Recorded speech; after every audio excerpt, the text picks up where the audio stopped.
I've got some emails.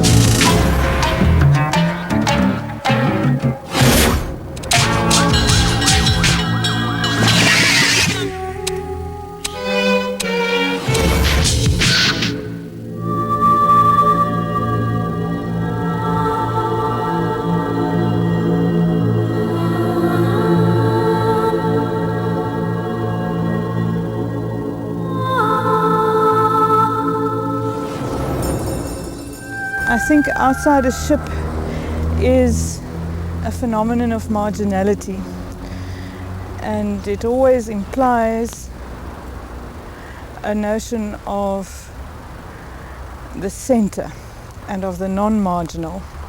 So one must understand that it's usually the people from the inside that are fascinated by the outside.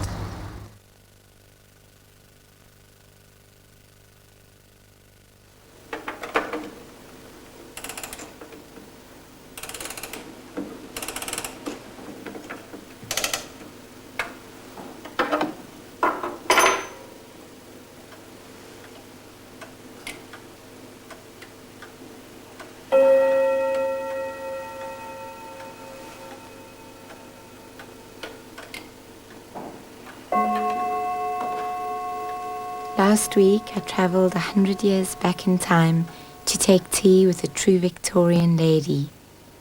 Raised on lace, love of her home and feminine mystique, Elaine Andrews of Grahamstown has chosen to inhabit a bygone era.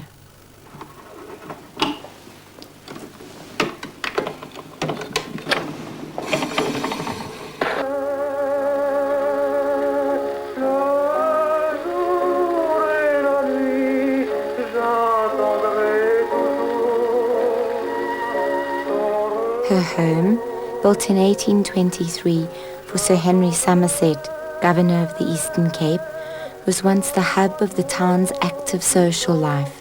She often relives the scene. It was a long, long time ago, and it was a very beautiful, very gentle period. All the gentle, delicate colors, nothing harsh. The ladies with their nipped-in waists, that period. The perfume of the ladies, that would be lavender water, not the sophisticated ones, oh dear, no. And in the young girls, they'd be in their white frocks with their coloured sashes, probably blue, maybe pink, maybe even lavender.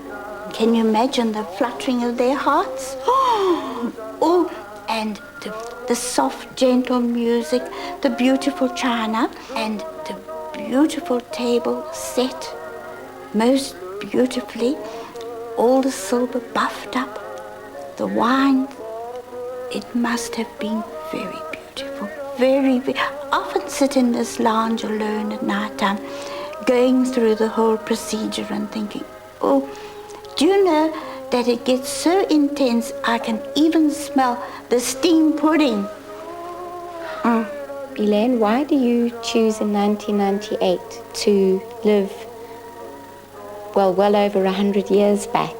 What I enjoy most about it was the women were more industrious and they had a love of their homes. I enjoy work. I say this, that there's one pleasure in life, and that's the gratification of work. I enjoy working. It is a pleasure when you wash your china, it glistens, it gleams, your curtains, they shine. Everything comes alive and it all flows back into you.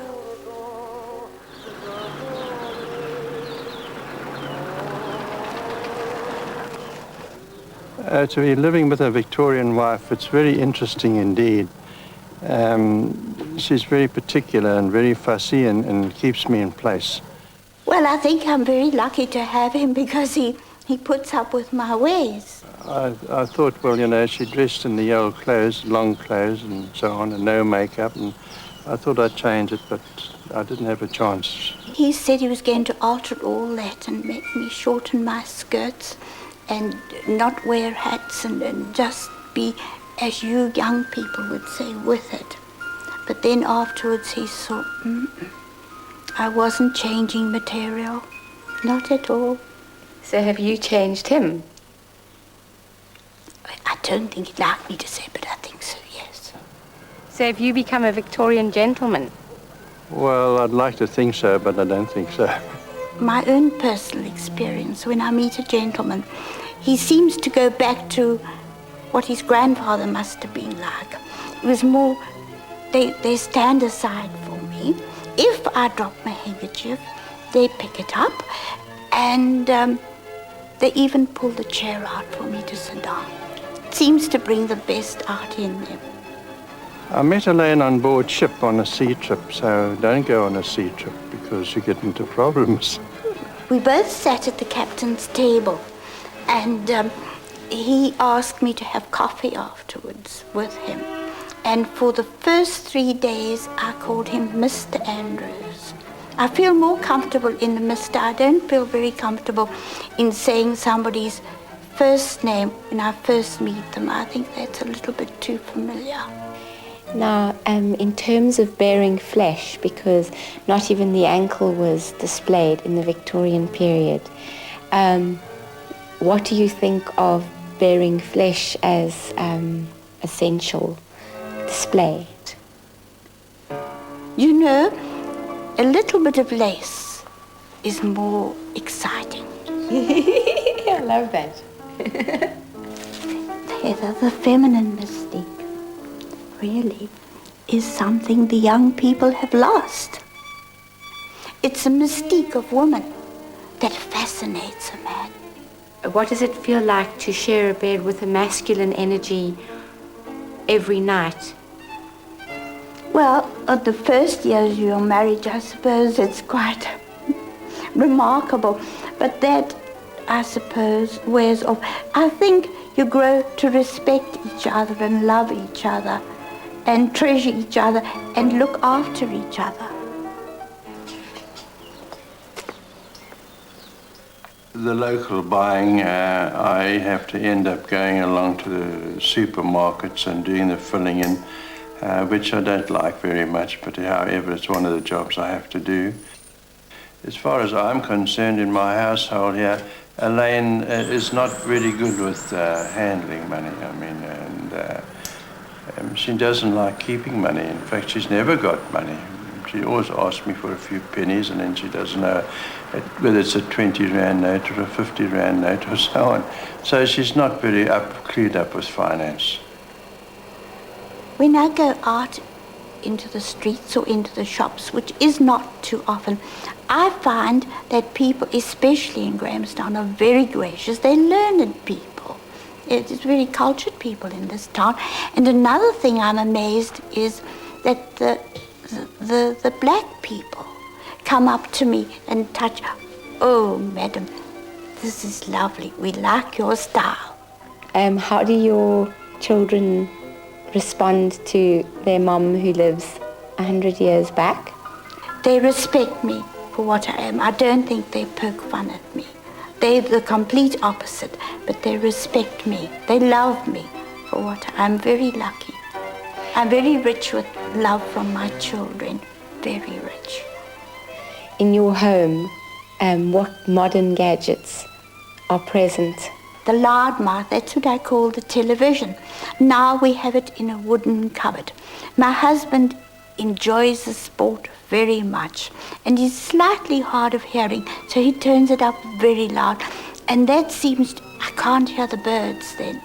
We have a stove, it's electric, it has a switch for the oven on and off, on and off. I never use that because it's a little advanced for me. We haven't got a washing machine. Rosie does all our washing by hand. We have a fridge. I don't like it. I don't think it likes me either, because when I go into the kitchen, she always turns the engine on, the grum, grum, grum. We have a CD, but we can only play it when visitors come, because really haven't mastered the art of the CD as yet. But we have a gramophone. I turn the handle and that works beautifully for me. What sort of music? Oh, well, J.S. Bach's Jesus, Joy of Man's Desire, Heather. To me, that is, I go cold with pathos.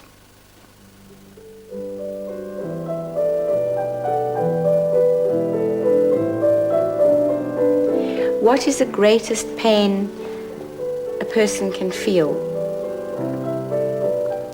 The pain of grief when a child is taken from you. It's very hard to accept the passing over of one's child. I know from experience. It's one of the hardest. I don't think you ever get over it. How do you relate life and death? There is no death.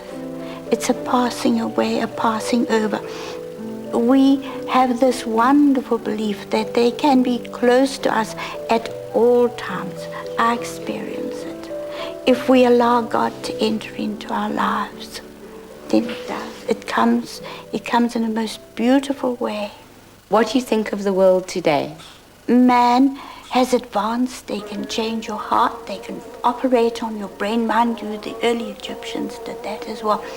But it's such a shame, there's such adversity, that there's not more joy or more love or more brotherhood among mankind, that they're all so angry. That's the word, angry with each other and greedy.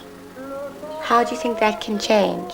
We must all look and examine ourselves and try to make it a little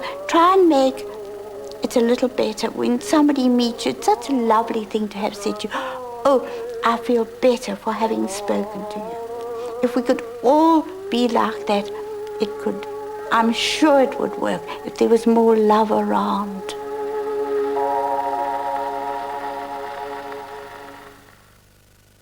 What fascinates the inside about the outsider, I think, is that the outsider occupies time and space in severely different ways from the inside, in such a way that the world itself is renewed or made into a strange and new place by this, how shall I say, slightly obsessive-compulsive behavior of many outsiders. The activity could be described as, I think, creative.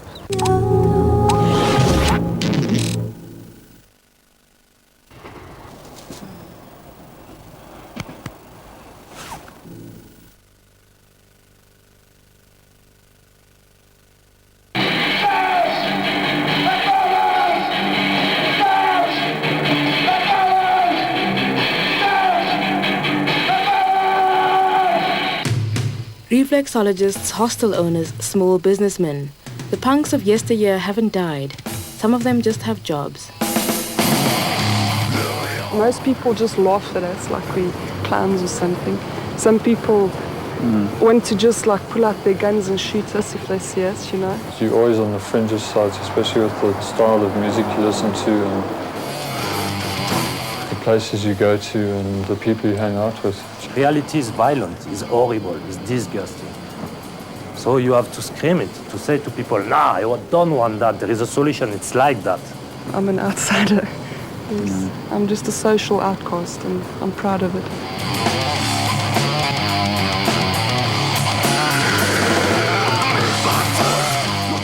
I think the youth now, when they look the society, they try to look the society in the eyes and then they don't find what the people have taught to them. Even in religion, society, order of the society and everything, people say to you, don't do that, and they do in front of you. Anarchy, there is no government. This is auto-discipline. The people rule themselves by themselves, and they follow natural laws. The majority of punk is anti-racist and anti-sexist and anti-homophobic. Everybody can be equal. We can share the benefit on the things. No God, no master.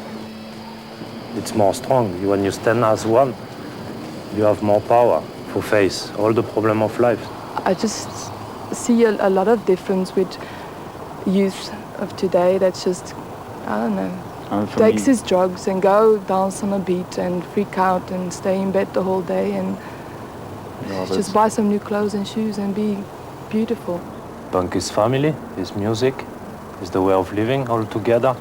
They're out of society, so they have to recreate a new society if we can live, survive. Society as a whole is chaos. It's complete chaos. You got people living in complete wealth and luxury, and you got people living with nothing who are barely getting by every day. And this, I'm sorry, but in my opinion, this just can't go on. The straight edge movement is an ultra-ethical offshoot of punk, which aims to eradicate the evils and some of the pleasures of society. The straight edgers aren't afraid of breaking a few heads in the name of morality. Straight edge is actually the abstinence from drugs and alcohol and cigarettes. They live, they go down the building, there is crack down in the road, there is heroin on the corner, there is alcoholic tramps lying around in the metro station. It's like the youngs, they decide to make another thing because now they believe in future. Sexism and racism are very big issues for me as well. I mean, it's everywhere in society. You see sexism on TV every day. You see it in magazines all the time, in adverts. People have been conditioned from birth. And you have to try and break that, and it's not easy.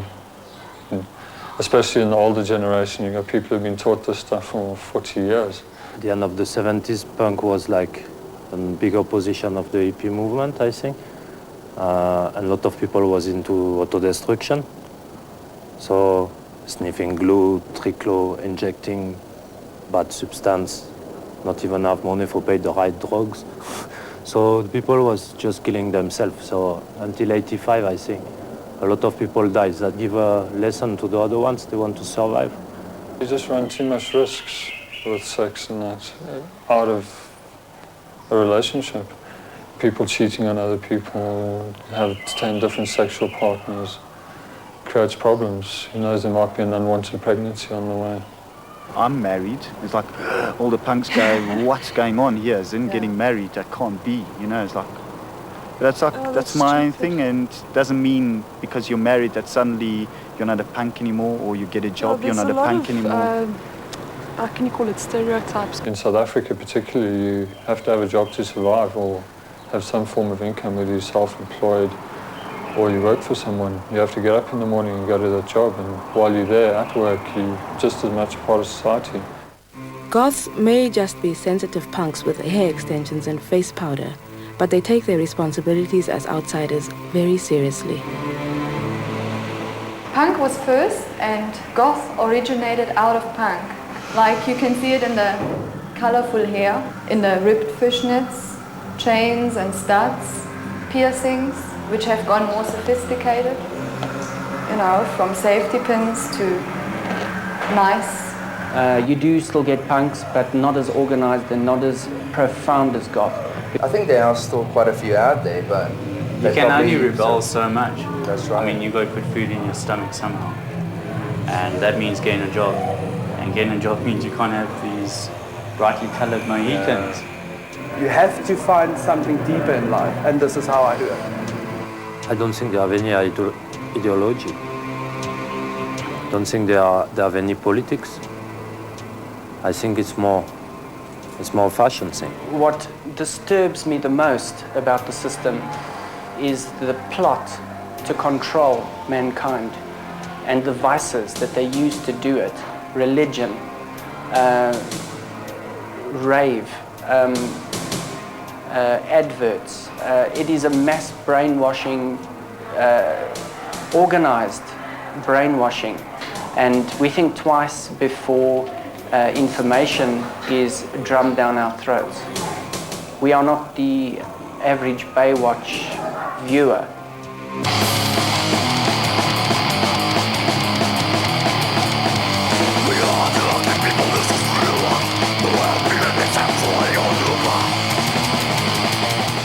With arriving the 90s and all the story of like everybody want to be like the USA, so this is the gang culture, and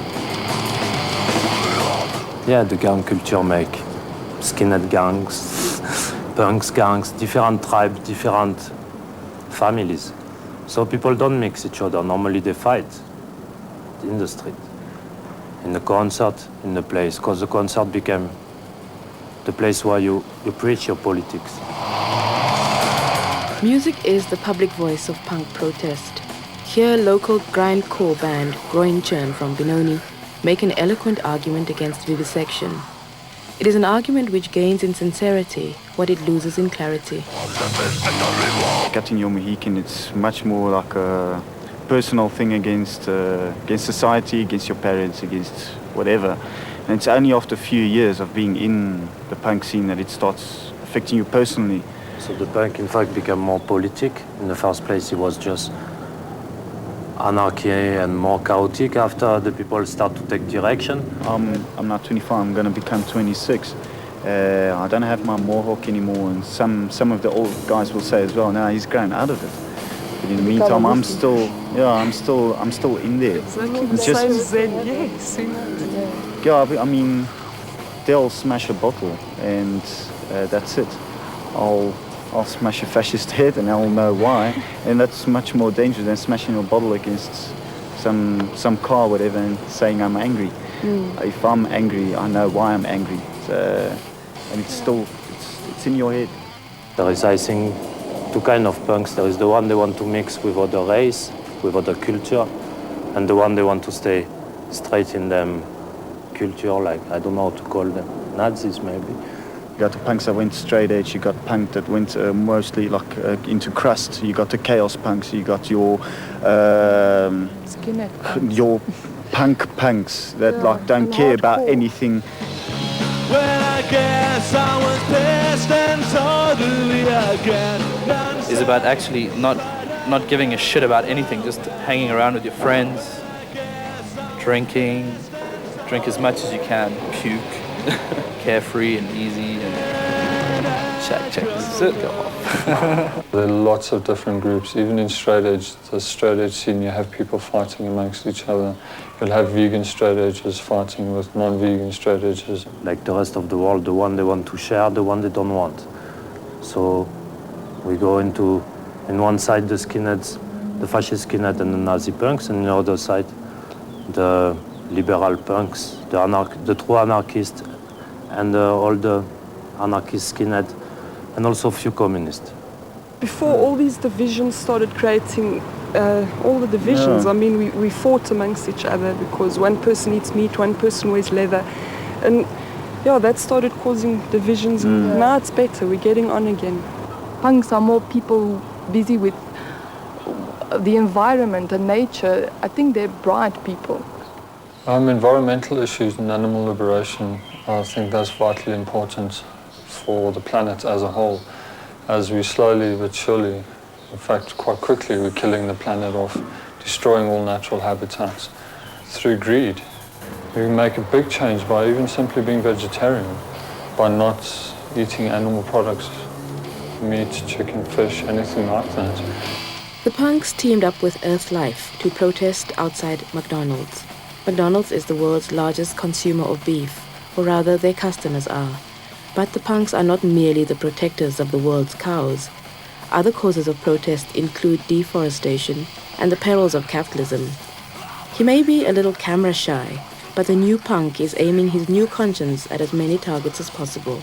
The world is fucked up and they realize it, and they don't want to work on the same way than other people. And there is more and more people like that. There is more and more people, they want to live life, not pseudo-life. Punk is a fight. It's a fight for life, for freedom. You have to be tough, strong, resist.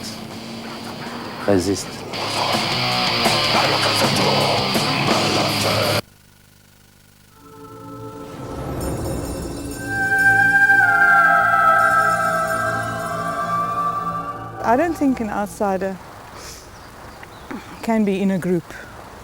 I don't think the vegetarian planet punks constitute outsiders because they're a group that identify with an inside. This country being so diverse, qua race and class, constitutes a setup where everybody is an outsider to some other bodies. And everybody would constitute some kind of strangeness to a group of other bodies.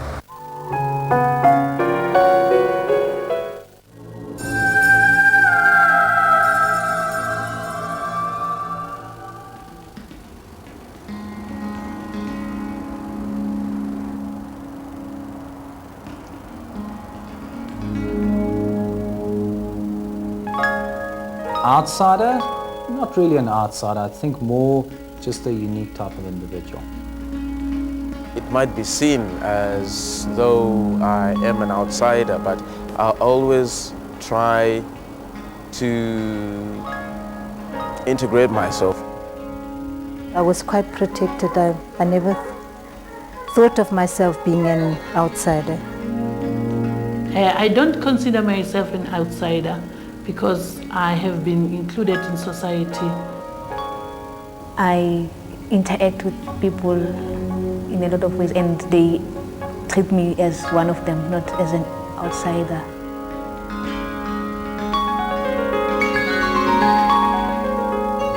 The word albino has a history of stigmatism attached to it. And in wishing to change over and remove that stigmatism, the word albino is seen not to be relevant. I, however, as a personal matter, don't have a problem with the word albino. Every human being, every person has a name.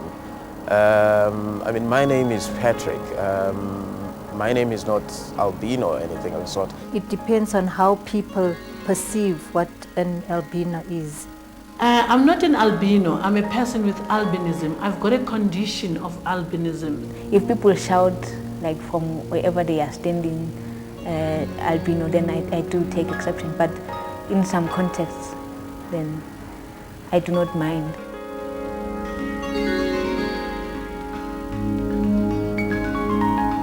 A rather amusing story is I was about 4.5 years old, and I went through to the Johannesburg hospital for observation on I just had some sickness at the time. And the nursing attendant who filled in the information sheet said to my mother, "Oh, your child's an albino." And I was shocked and I was taken back and I was tearful. And I said to my mom, "Am I really an albino?" It usually hits you as a toddler when you begin being called names. That's when you begin to realize that you're definitely different from others. As a small child, I was taunted because I had to travel about 6 to 7 k's from home to school. But it didn't make me a big deal because in the classroom, I was not treated differently. My teachers would punish me like any other child. And anyway, it was not me only being the child with albinism. I always had my brother next to me. When I went to school and when I went out of the house like to play in the streets, that's when I realized that a majority of people do not have albinism.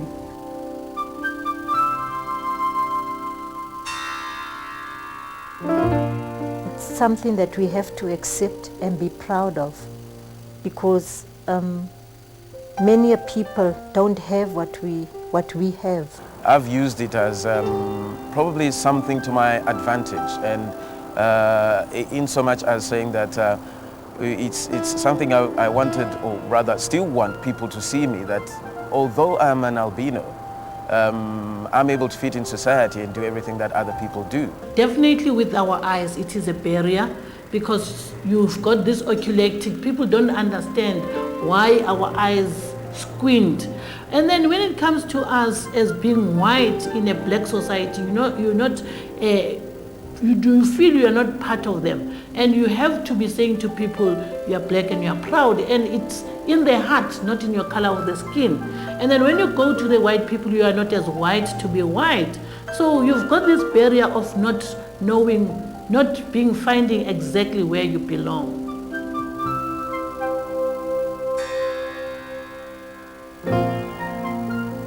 The most important part is that when people think our intelligence is like our condition, and most of the time you find there's nothing wrong, but because of society, you still looked down upon to say, no, you cannot make it. And every time you have to prove yourself to be best.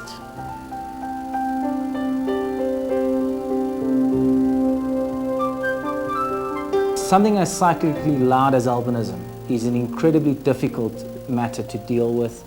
It rocks one right to the core of one's soul. However, one has to go through the certain process and live in that well of feelings with albinism that this gigantic white pill inflicts upon you.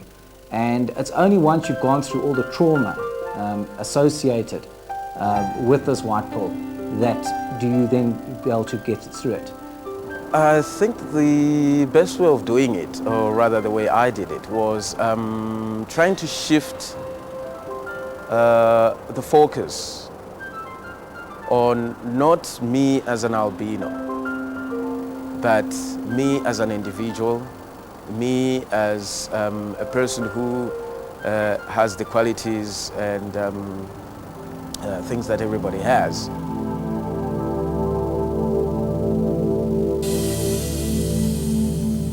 Funny enough, on Sunday I was talking to my mum, and she was then telling me that where she used to work, her employers, they were so fond of me, and you know, I was just like you know, one of the babies in their house, as she was a domestic worker.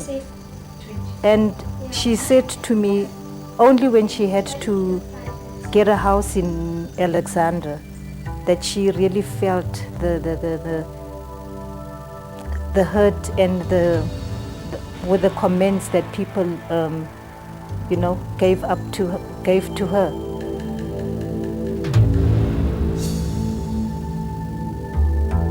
I think the worst experiences are those from people whom I've considered to be well informed and whom I didn't expect ridicule from. For instance, the other day I was walking on campus, passing a certain male res, and there were just people from that resident who just were shouting from their window, "Albino, albino." It really affected me badly. People staring at me, now that I understand the ignorance of people, it doesn't harm me really.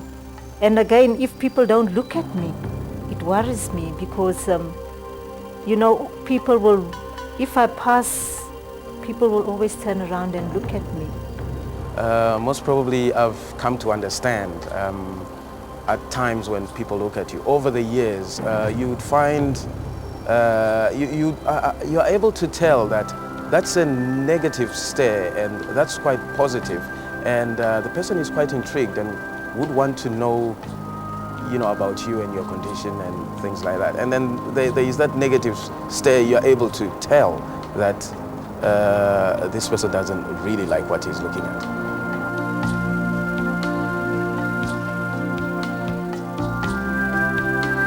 Some people used to tell her to put me in the sun so that I could turn brown. And when I used to get ill, she said to me, they used to say, "Oh, you know, this child cannot even cough, then she has to be taken to the doctor." And she used to tell them, that's my child and that's how I feel about her. She's precious to me. The most popular one is the one that people don't die, they vanish, maybe they stay somewhere in the field. And another thing is that when people spit to say, "I wish we don't have a person with albinism in our family," it's because of the fear. And then in the Zulu tradition, people with albinism were taken as if they've got luck. It's when you've got a blessing that you have this child in the family. And when that child dies, nobody should know the grave of that child because people would go and tamper with the grave. That's how cruel society can be.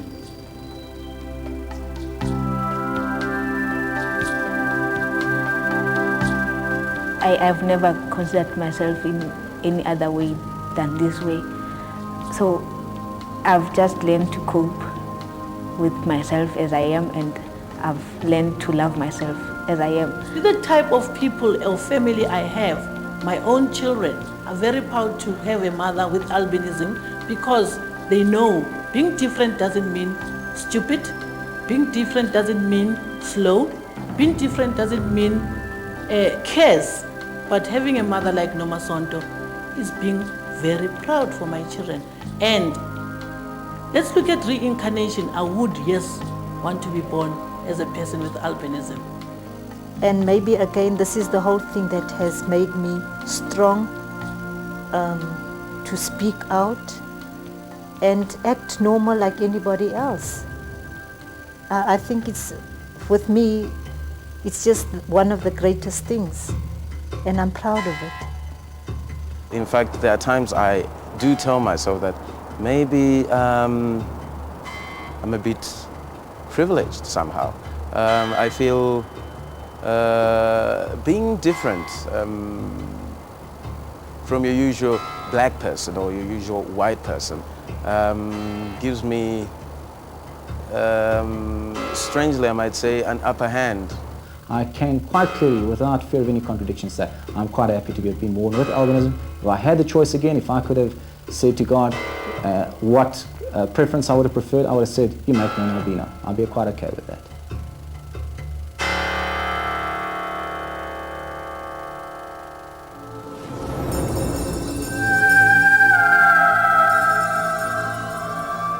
I think the outsider presents the insider with a possibility of the self that has not been realized. I think every insider has a place of yearning to be outside. And this yearning has to do with a need to exploit and develop the possible selves that we carry in ourselves. It is a kind of truth that transgresses our normal sense of truth. I mean, it is no wonder that these people are somehow celebrated and adored by conventional society, because they release us from the actual truth into the possible truth.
subculture.